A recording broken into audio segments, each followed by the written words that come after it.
నా పరమ పూజ్య గురుదేవులు బాబూజీ మహారాజ్ ఇటువంటి సందర్భాల ప్రాముఖ్యత, ముఖ్యంగా మాస్టర్ గారి జన్మదిన సందర్భాల ప్రాముఖ్యతను గురించి ఒక అవగాహన కల్పించారు.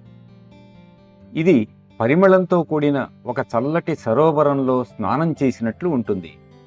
దీనిలో అభ్యాసి స్నానం చేయడం వల్ల అతనికి ఆధ్యాత్మికంగా నూతన ఉత్తేజం కలుగుతుంది. అటువంటి సరోవరం నుండి బయటకు వచ్చినప్పుడు కలిగే ప్రయోజనం ఏమిటి?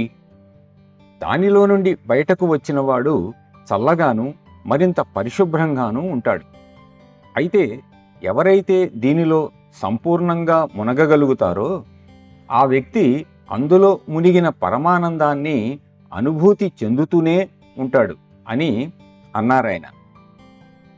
భౌతిక జీవనంలో భాగమైన శరీరం వెళ్ళి తన పాత్రను పోషించవచ్చునేమో గాని మన అంతరాత్మ మాత్రం శాశ్వతంగా ఈ స్వచ్ఛమైన పరమానంద స్థితిలో మునిగిపోయి ఉండగలగాలి. ఆధ్యాత్మిక భండారా లేక ఆధ్యాత్మిక సమావేశం అంటే ఈ అనంతమైన సరోవరమే. ఇటువంటి సరోవరాలు తయారు చేయడమే భండారాలు నిర్వహించడంలోని ఉద్దేశం.